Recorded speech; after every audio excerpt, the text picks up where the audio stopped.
La Escuela Dominical, un tiempo de estudio bíblico y teológico acerca de las grandes doctrinas de la fe histórica del cristianismo. Te invitamos a que te unas a la comunidad que escucha lo que la Iglesia ha confesado históricamente y lo compartas con tus familiares y con tus amigos. Estas enseñanzas son impartidas por maestros locales de la Iglesia Reformada Calvary en la ciudad de Santa Marta, Colombia. En muchos lugares se enseña y se instruye y se les dice a las personas: tú no recibiste tal cosa, o tú no recibiste tal milagro, o tú no recibiste la respuesta de tal petición o tal oración porque le faltó fe, hermano, ¿verdad? Pero ¿basado en qué le dicen esto a las personas? En sus propias fuerzas, en su propio pensamiento, porque precisamente acabamos de leer que la fe viene por el oír, ¿qué? El oír la palabra de Dios, ¿verdad? Y precisamente en muchos lugares toman unos versículos, unos cuantos versículos, y yo lo digo por experiencia propia, no sé si alguien más estuvo en un lugar así. Toman unos versículos, lo leen y luego como que se olvidaron de lo que dice ahí completamente, y su enfoque va hacia otro tema que no es lo que la Biblia está enseñando o está instruyendo, está queriendo enseñar en ese momento, ahí en esa lectura, ¿verdad? Y vuelvo a lo mismo, y de allí que manipulan el texto, enseñan conforme a lo que piensan, ¿verdad? A lo que creen y lo que quieren hacer creer y que piensen las personas, y terminan pues obviamente los fieles cometiendo las mismas faltas, los mismos errores, por no conformarse a una predicación sana de las Escrituras. Y no son como los hermanos de, bueno, por decirlo así, de Hechos capítulo 17, los de Berea, ¿verdad? Creo que hoy día la iglesia sufre de eso, de ser nobles, de ser conscientes de, oye, espérate, ¿qué dice la Biblia? Poca importancia se le da hoy día a la Biblia en algunos lugares. No estoy diciendo que acá, pero en algunos lugares poca importancia se le da a lo que dice la Escritura, y no se escudriña. No, están acostumbradas las personas a que el que está dirigiendo o el que está predicando les diga lo que dice, y piensan que les están predicando lo que dice la Biblia y listo. Y quizá nosotros debemos ir un poco más allá, tomar la Biblia, nuevamente leer, nuevamente verificar conforme a las Escrituras, ¿verdad? Y esto también va a ser para edificación de cada uno de nosotros, tener esa práctica. En tercer lugar, dice: en obediencia a Dios, con entendimiento, fe y reverencia.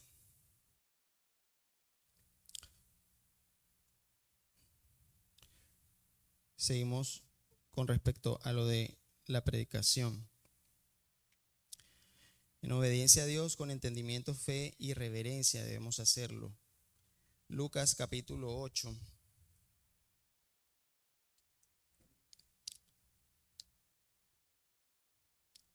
Y es acá el Señor Jesucristo da la explicación a sus discípulos de la parábola del sembrador.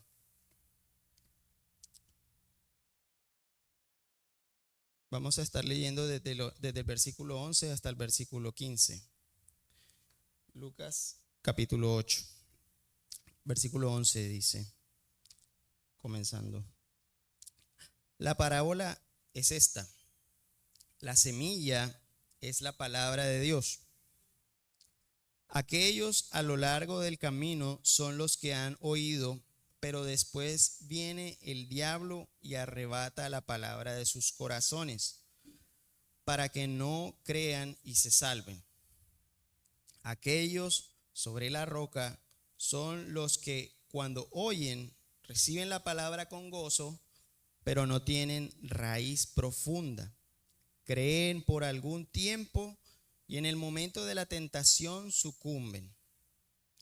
La semilla que cayó entre los espinos son los que han oído y al continuar su camino son ahogados por las preocupaciones, las riquezas y los placeres de la vida, y su fruto no madura. Pero la semilla en la tierra buena son los que han oído la palabra con corazón recto y bueno, y la retienen y dan fruto con su perseverancia. Así que, como nos dice aquí, en obediencia a Dios, con entendimiento, fe y reverencia, ¿verdad? Hemos de recibir esa palabra, pero no solamente para que, como dice Santiago, que seamos oidores simplemente, ¿verdad? Sino también hacedores de la palabra de Dios. Escuchamos la palabra del Señor. Bueno, y a mí me ha pasado, a veces uno escucha la misma palabra y uno le cuesta ponerla en práctica, ¿verdad? O no está puesto, ¿verdad? O no está el deseo, o simplemente por negligencia, o por no, como que no darle esa importancia de ciertas cosas que debemos tener en cuenta en nuestra práctica, en la práctica de nuestra adoración. Así que es importante escuchar la palabra y una y otra vez, y uno dice, pero es que eso ya lo he escuchado, pero es que eso ya lo leí, pero es que eso ya yo me lo sé. Pero ¿cuándo podemos nosotros ser sinceros realmente y decir, ya me lo sé? Cuando lo estamos poniendo en práctica, ¿verdad? Y por poner un ejemplo, esto yo se los digo a mis hijos, ¿verdad? Están todavía pequeños, bueno, Ana está más grande, pero yo les digo, no me digan que ya saben o que ya lo entendieron.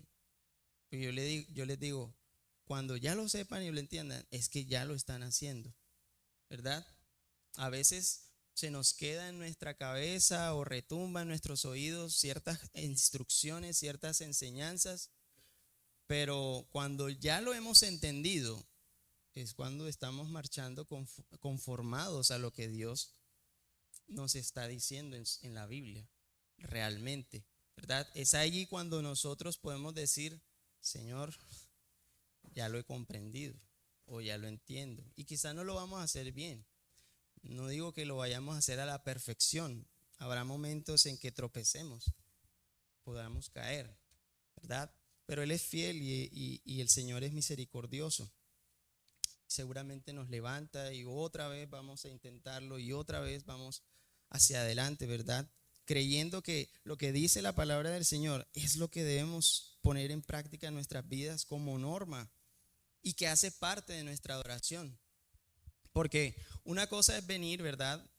Congregarnos domingo a domingo, pero otra cosa es salir de este lugar, de este recinto, y ahora debo practicar la fe en casa, en mi trabajo,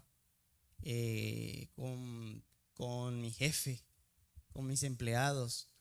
Debo practicar esta instrucción que recibo domingo a domingo, debo llevarla a la práctica, debo enfrentarme allá afuera a personas que quizá no se reúnen como nosotros y están en una armoniosa comunión y reciben la palabra, ¿verdad? Con agrado, y podemos nosotros sacar al final del sermón y del culto de oración, nos reunimos y hablamos y tal del tema, y es lindo, Y es bonito reunirnos como hermanos y otra vez, ¿qué te pareció el sermón? ¿Qué te pareció la prédica? Uy, pero allá afuera quizá no todo el tiempo estamos con personas que son creyentes, ¿verdad? Pero nosotros debemos ser ejemplo delante de aquel que, que no es creyente, que es inconverso. Y precisamente esto también hace parte de nuestra adoración a Dios, porque no solamente es en el momento en que nos reunimos, sino dice que diariamente nosotros debemos adorar a Dios, ¿verdad? Todos los días. ¿Cómo lo hacemos si todos los días no estamos en el lugar donde nos congregamos como iglesia? En nuestras casas también debemos poner en práctica la fe con nuestro cónyuge, con nuestros hijos, en poner en práctica lo que recibimos de Dios por medio de su palabra, ya sea que la hayamos escuchado en el sermón del domingo o en alguna enseñanza o en la lectura diaria que debemos hacer. Luego el siguiente elemento o el punto que toca acá son la administración de los sacramentos. La administración de los sacramentos.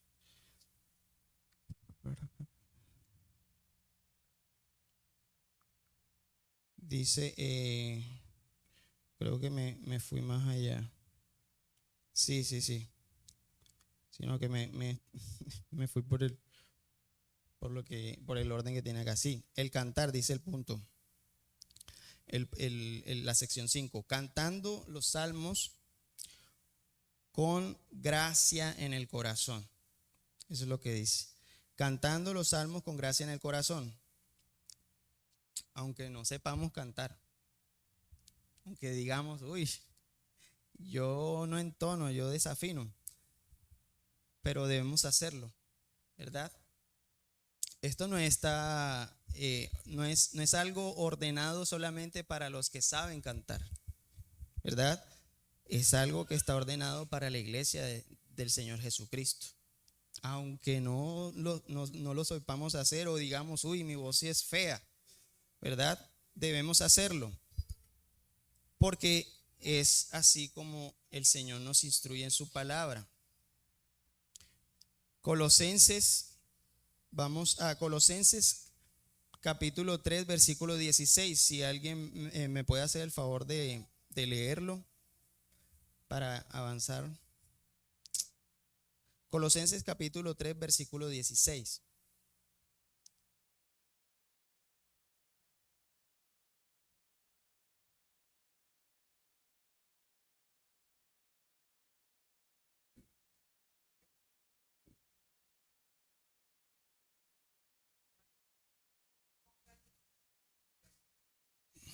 Que dice, canten salmos.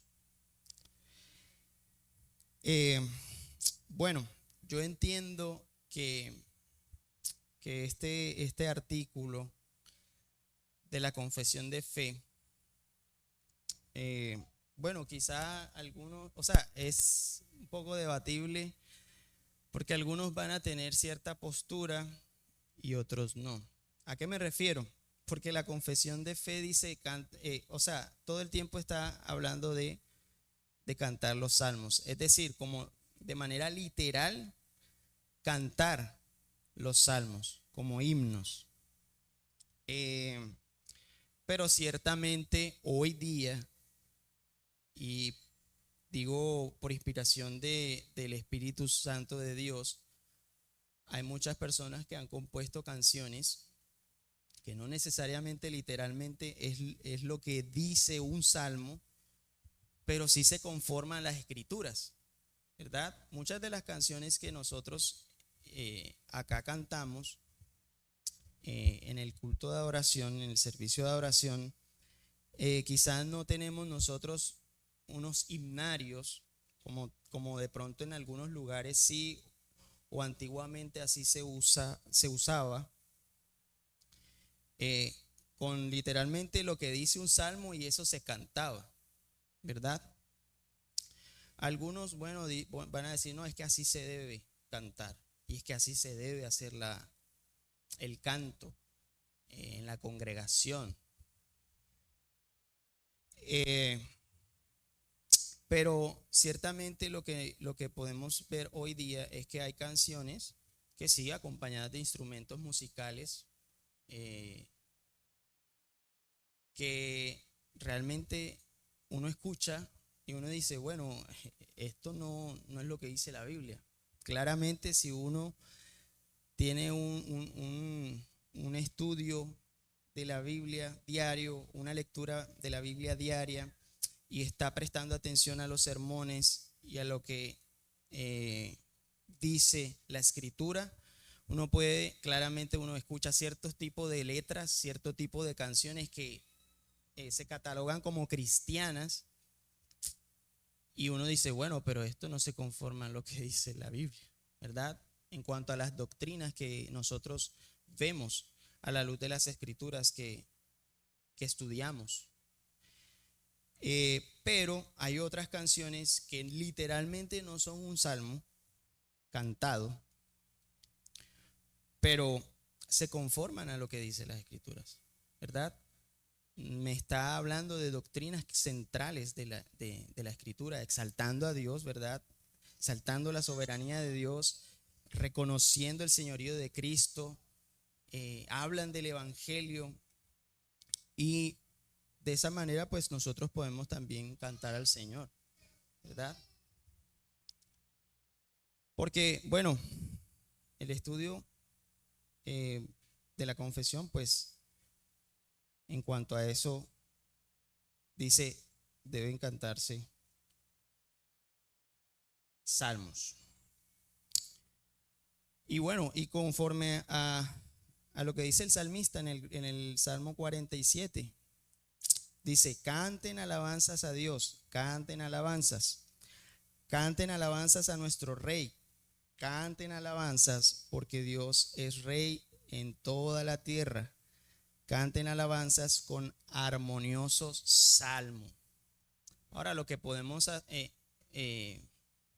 tomar de esto es que se conformen a lo que diga la palabra de Dios, ¿verdad? Muchos salmos contienen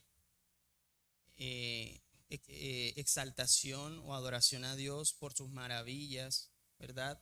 Por lo que Dios hizo.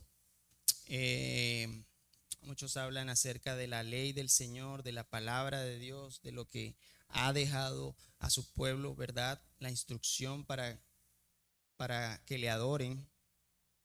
Entonces, no dude usted hoy en bueno, ahora seguidamente el servicio de adoración, en cantar a Dios, en hacerlo sinceramente, con un corazón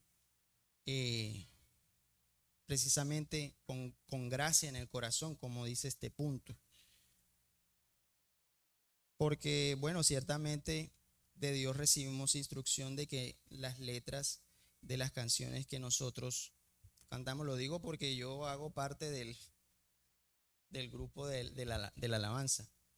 Y la instrucción que hemos recibido de parte de Dios siempre es que nuestras letras, las canciones que cantemos aquí, precisamente sean bastante, bueno, bastante no, sino que sean conformadas a lo que dice la Biblia, ¿verdad? A lo que la Biblia nos enseña. Bueno, continuamos. Y en esa misma sección nos dice, así como también la debida administración y digna recepción de los sacramentos instituidos por Cristo son todos parte de la normal adoración religiosa a Dios. Ahora, ¿qué sacramentos nos ha dejado, o ha instituido el Señor Jesucristo? ¿Quién sabe? La Santa Cena, ¿y cuál otro? El bautismo. Correcto. Entonces, bueno, lo tenemos claro, o a algunos lo tenemos claro y el que no ya lo sabe.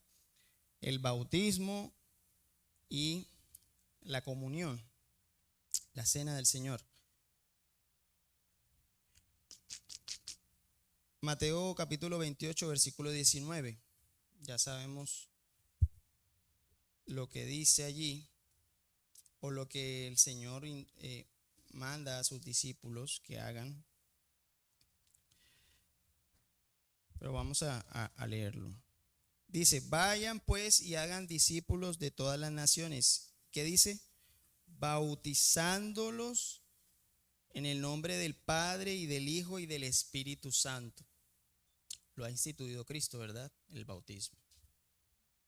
Y en Hechos capítulo 2, versículo 42 dice, y se dedicaban continuamente a las enseñanzas de los apóstoles, a la comunión, al partimiento del pan y a la oración. A la comunión se entiende como la cena del Señor, ¿verdad?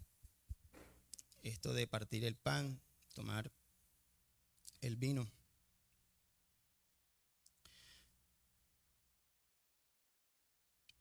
Seguidamente dice, además deben usarse de manera santa y religiosa en sus diferentes tiempos y oportunidades los juramentos religiosos. Ahí para avanzar rápido, les voy a dejar las citas, ustedes pueden leerlas después. Nehemías capítulo 10, versículo 29. Luego dice los votos, Isaías capítulo 19, versículo 21. Los ayunos solemnes. Bueno, acá sí me voy a detener. Mateo capítulo 9, versículo 15. Si alguien lo puede leer, por favor.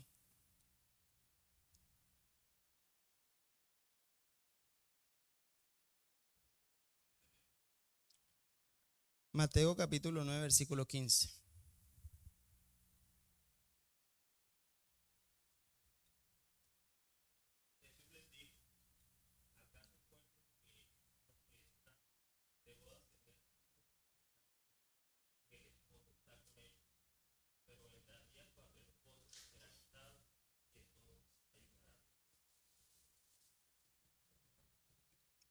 Y entonces ayunarán.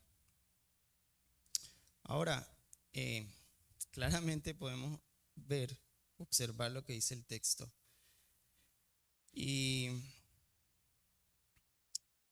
Jesús se estaba refiriendo a él mismo. Entonces, dice, y vendrán días en que el esposo se les será quitado y tendrán que ayunar.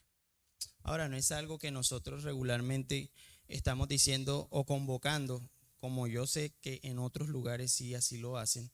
No, vamos el ayuno. Y el ayuno le tienen un día estipulado para ayunar, ¿verdad? O sea, conforme a las escrituras, no debería ser así, ¿verdad? Este es un acto de adoración voluntario o que sea en particular por un motivo, ¿verdad? Ya sea que yo me quiera dedicar a la oración, ¿verdad? Concentrarme en la oración, en un momento de lectura de la palabra. Ahora no es hoy en día está de moda y hay que tener cuidado con eso, ¿no? Hoy en día está de moda el ayuno intermitente. ¿Cuántos han escuchado eso? El ayuno intermitente y que trae muchos beneficios y tal para el cuerpo, para adelgazar y no sé qué. Bueno, ese no debemos nosotros tomar, no, voy a hacer ayuno para adelgazar. No, el ayuno debe ser precisamente para dedicarnos a la adoración a Dios, a la lectura de la palabra, ¿verdad? No es que estoy en ayuno y uno está, mejor dicho, haciendo un pocotón de cosas, ¿verdad? Y distraído y no está uno ni siquiera orando o no toma ningún momento para orar, ¿verdad? Ni para leer la Biblia. No estoy haciendo, pero entonces, ¿para qué está usando uno el ayuno? ¿Verdad? Y uno debería apartarse, dejar estos teléfonos a un lado y dedicarse realmente, ¿verdad? Si así uno eh, voluntariamente lo desea hacer. Eh, y bueno, y quise detenerme en este punto porque quizá muchas personas acá llegan y se preguntan, oye, pero acá no hacen ayuno. Puede ser, ¿verdad? Vienen de otros lugares donde regularmente se apartaba un día para ayunar y ese era el día del ayuno. Y se preguntarán, ay, oye, pero acá no hacen ayuno, ¿verdad? Ay, qué poco espirituales son, podrán decir, ¿verdad? Pero conforme a las escrituras, no vemos que así se haga. Incluso el Señor Jesucristo allí lo está instruyendo, ¿verdad? Habrá momentos en que realmente tendremos momentos, ciertas peticiones o estemos pasando por ciertas pruebas eh, y, o tentaciones y necesitemos un tiempo de ayuno, ¿verdad? Para dedicarnos a la oración, a la lectura de la palabra, para clamar, para rogar al Señor. Y es allí cuando se hace necesario, ¿verdad? El ayuno. Pero no hacerlo de manera como para mostrar, yo sí estoy ayunando. Mira, yo soy más espiritual. O yo sí asisto al ayuno. Uy, no asista al ayuno. Porque yo vengo de allá. Y así se veían las personas, por ejemplo, que no hacían. Sí.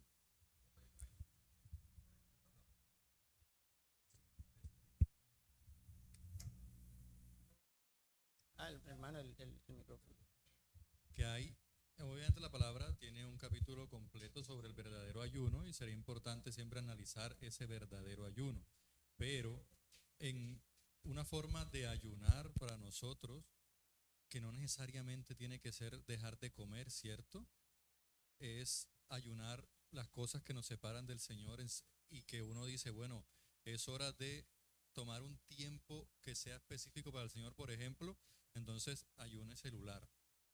Ayune prácticas que le separen del Señor. Eso es una forma de ayunar y de latigar la carne de cosas que te separan del Señor, porque el celular usualmente separa mucho al hombre del Señor, o tu propio trabajo, o tus propios hobbies, que exactamente. Entonces hay que ayunar prácticas también que te separan del Señor y te quitan y te van haciendo menos santo. En vez de ganar más santidad, te quitan santidad. Ayunemos prácticas que nos separan del Señor, más que a veces comida. Sí, así es. Gracias por su aporte, hermano. Así es. Bueno, sí, considerando también ese tipo de cosas, em, debemos tenerlo en cuenta. Y esa sección termina diciendo, acción de gracias en ocasiones especiales. Salmo 107, versículo 1 dice, ten gracias al Señor porque Él es bueno, porque para siempre es su misericordia. Ahora, este es un salmo de acción de gracias. No solamente lo indica en este versículo 1, sino lo puse porque, bueno, por cuestión de tiempo, pues no vamos a leer el salmo completo, pero este es un salmo de acción de gracias. Y seguidamente dice por la misericordia de Dios, por las maravillas del Señor. O sea, debemos tener acción de gracias nosotros, en nuestro corazón, gratitud a Dios. No somos merecedores de nada, ¿verdad? No nos merecemos la salvación. No nos merecemos la fidelidad de Dios para con nosotros. No nos merecemos su amor, su bondad, su misericordia, ¿verdad?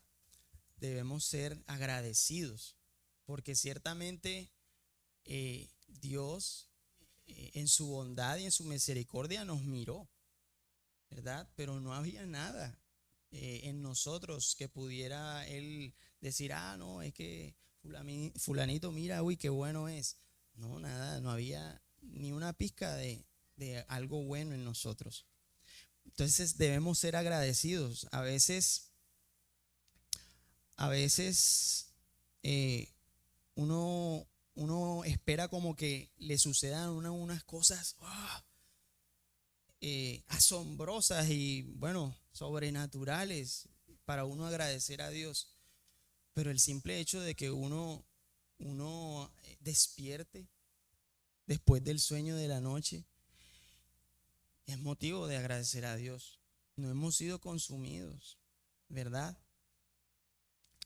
Hemos podido despertar, ver a nuestra familia, a nuestros seres queridos. Es motivo de agradecer a Dios. Dios, tú eres fiel, a pesar de mí, ¿verdad? Que soy pecador. Y dar gracias al Señor también. A veces me ha pasado a mí que necesito tiempo para ciertas cosas y uno piensa a veces en el tráfico y todo esto. Bueno, cuando voy conduciendo, ¿no? Y de repente yo digo, oye, y acá se hacía un trancón y está libre. Y yo digo, ay, gracias, Señor, ¿verdad? Porque incluso hasta pensando algo y que aún uno no dice, Señor, ayúdame, o Señor, haz que esto, no, sino uno piensa, ay, no me va a alcanzar el tiempo. Y Dios, como que obra de cierta manera que uno pueda llegar a tiempo a ciertas cosas o a ciertos compromisos que uno tiene. Por ejemplo, hoy veníamos y toda la avenida Santa Rita está cerrada y nosotros vivimos en el jardín y para pasar para acá no podíamos.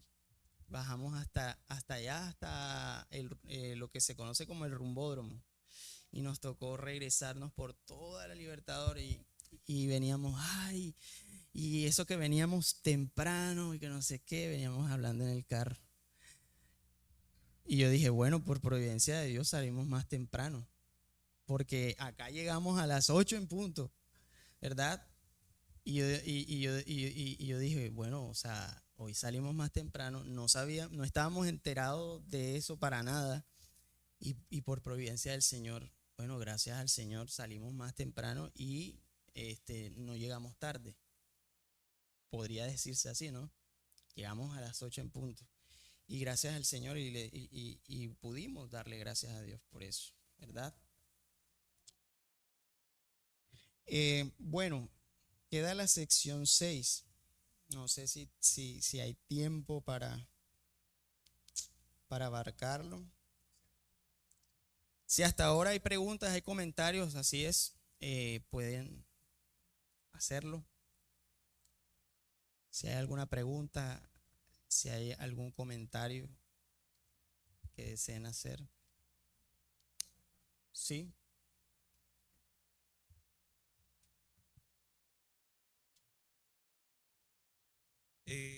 Hermano, pensando en el punto que habla acerca de los ayunos solemnes. El texto que tú leíste ahorita de Mateo, capítulo 9, donde le preguntaron a Jesús, ¿verdad? Sí, le preguntaron a Jesús que por qué los discípulos de Juan ayunaban y los de ellos no. Y entonces él le responde y les dice que ¿acaso los acompañantes del novio pueden estar de luto? Esa palabra es importante, luto. Porque según el Antiguo Testamento, cuando las personas ayunaban, era un día de aflicción. O sea, era un día, ellos estaban ayunando por algo que les afligía. Era un día incluso de duelo. Acuérdense, por ejemplo, cuando el Señor dijo que iba a destruir a Nínive, ¿recuerdan? Y entonces convocó un ayuno, porque obviamente la gente estaba, ¿verdad?, atemorizada, el juicio de Dios iba a llegar, por eso ayunaron. Pero es interesante que, por ejemplo, en el Antiguo Testamento solamente se registra un día en el que el pueblo de Dios ayunaba. Se conocía como el día de la expiación, que está en Levítico 16. Entonces, según Levítico 16, el pueblo tenía que humillar su alma, dice Levítico 16, allá por el versículo 29. Pero resulta que en el Nuevo Testamento, sí, en el Nuevo Testamento, si ustedes recuerdan, recuerdan la oración del fariseo, ¿verdad? Y el publicano.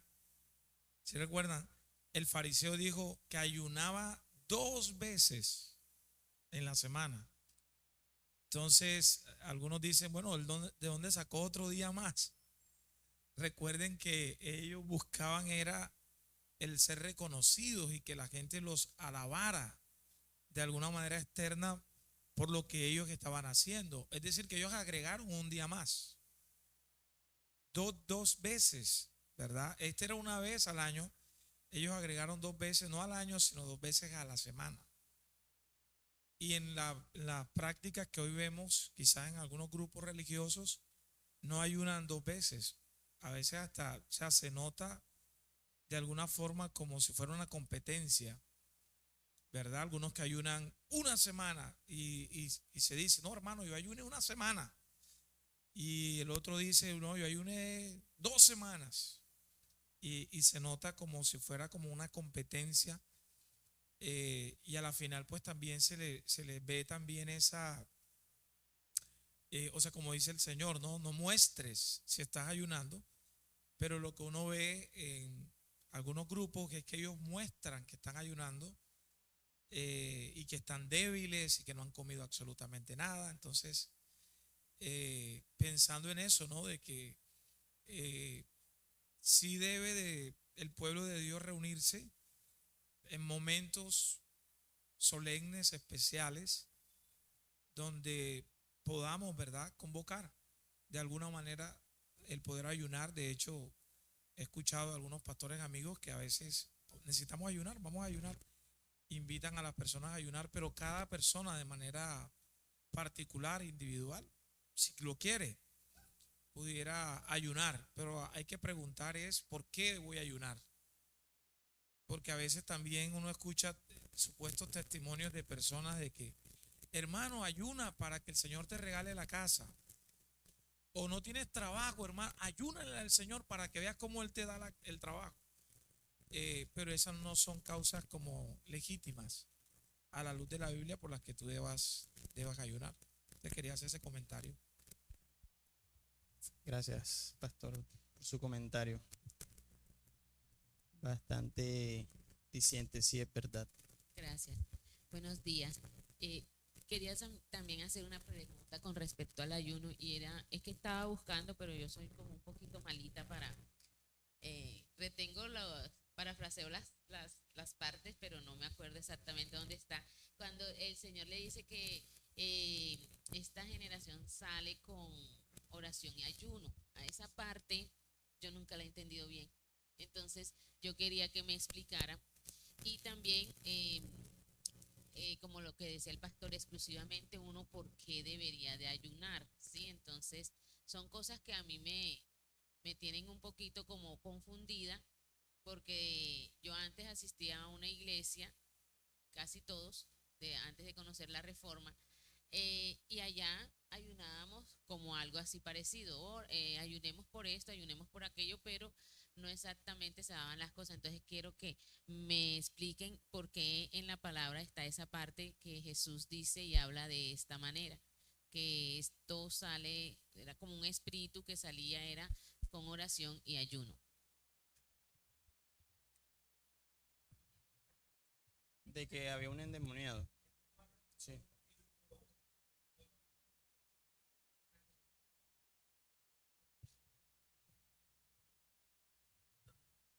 Bueno, está en Mateo capítulo 17, empezando del versículo 14, para ponerlos ahí en contexto, ¿no?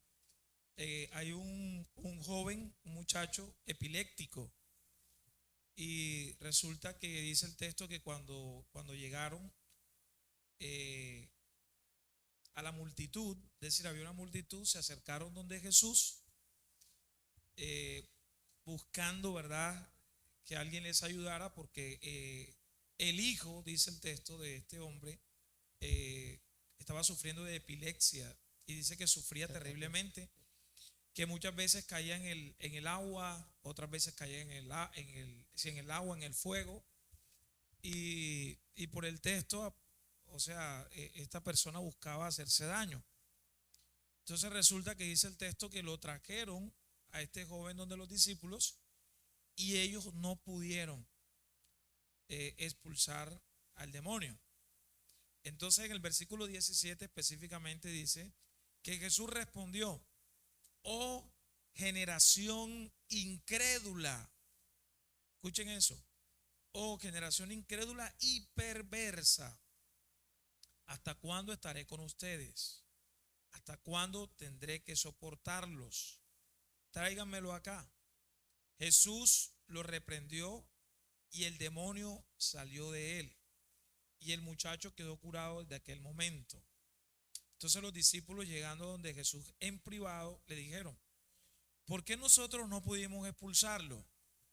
Y miren lo que él le dijo: por la poca fe de ustedes. Porque en verdad les digo que si tienen fe como un grano de mostaza, dirán a este monte: pásate de aquí a allá, y se pasará, y nada les será imposible. Pero esta clase no sale sino con oración y ayuno.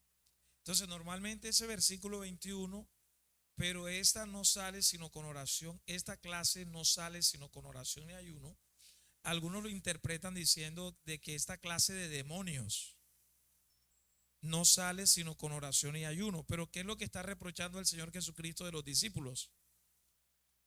La incredulidad. Él les dice: oh generación incrédula y perversa. El Señor les está reprochando la incredulidad. Así que no se trata de el demonio, se trata de la incredulidad. O sea, el Señor les está diciendo en el versículo 21 que ellos tienen que buscarle en oración, especialmente en ese caso, y buscar la presencia de Dios, para que su fe, en otras palabras, no, o sea, la idea, el concepto es que ellos tienen que buscar a Dios en oración, lo que estamos diciendo, para que la fe de ellos sea aumentada, y entonces de esa manera ellos puedan creer a la palabra de Dios. O sea, normalmente se toma el versículo para decir de que es que hay ciertos demonios que específicamente salen es porque el hombre como tal debe de orar y ayunar, y entonces de alguna manera entre más tú ayunes, más tú tienes poder para poder expulsar esa clase de demonios. Pero el Señor está reprochando ahí es la incredulidad. Así que esta generación está hablando de la incredulidad, no tanto de la clase de demonios. Eso es lo que yo entiendo. No sé si hay otro aporte.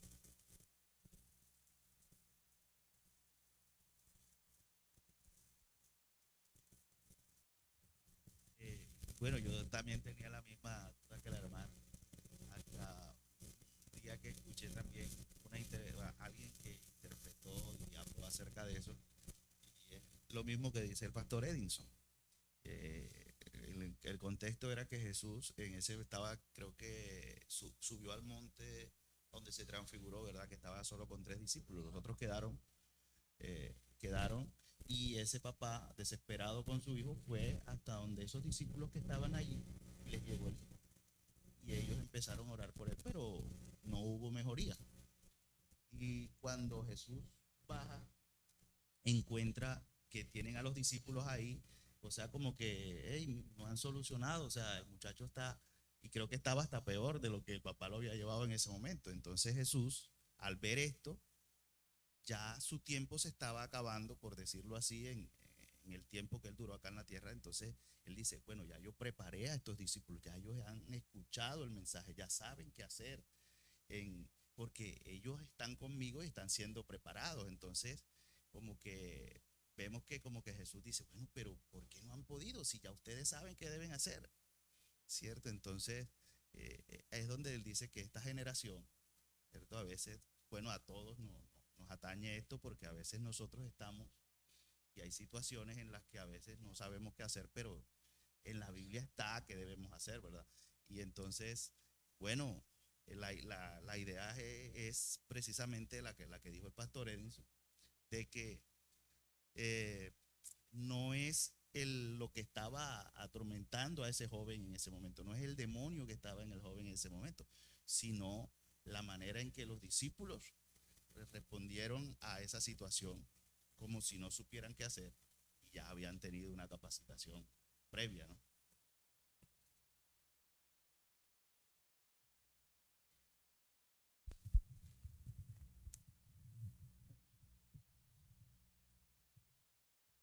Buenos días, hermanos. Bueno, quería hacer un comentario y de pronto el pastor pueda responder a ese comentario igual, pero encontramos que ese versículo de Mateo 17, el versículo 21, se encuentra en los textos originales, en los manuscritos originales. Entonces sería interesante, pues, de pronto explicar por qué lo encontramos aún en algunas versiones de la Biblia. Sí, justamente iba a hacer ese comentario, pero como no, yo dije, bueno, seguramente los hermanos tienen claridad ahí. Eso se conoce, ¿verdad?, como variantes textuales, O sea, es decir, uno va a encontrar en las escrituras, hablando pues de algunas versiones, ciertas palabras que quizás aparecen en algunas versiones más recientes, no aparecen en las versiones más antiguas, ¿verdad? Recuerden que nosotros tenemos copias de los originales. Entonces se cree que en las versiones más antiguas, por ejemplo, incluso en algunas versiones actuales, justamente, ¿verdad?, no, o sea, no aparece esa palabra ayuno, sino aparece que este género no sale sino con oración, porque se cree que en los originales no aparecía esa palabra ayuno, ¿verdad? Ahora, algunos dicen, mira, aquí vemos que la palabra de Dios se contradice, pero realmente el mensaje completo de las escrituras todo lo podemos entender. No quiere decir que porque haya una variante de un texto o de una palabra, eso altere el significado completo de las escrituras. Entonces vamos a encontrar incluso, no solamente eso, vamos a encontrar algunas otras variantes en las escrituras, y quizás de pronto en nuestro estudio de la palabra de Dios y estudio de la Biblia y de la teología, vamos a tener como esa información y vamos a tener claridad. Yo creo que eso más bien nos fortalece en la fe y no nos debilita, ¿verdad? Entonces les puedo responder de esa manera.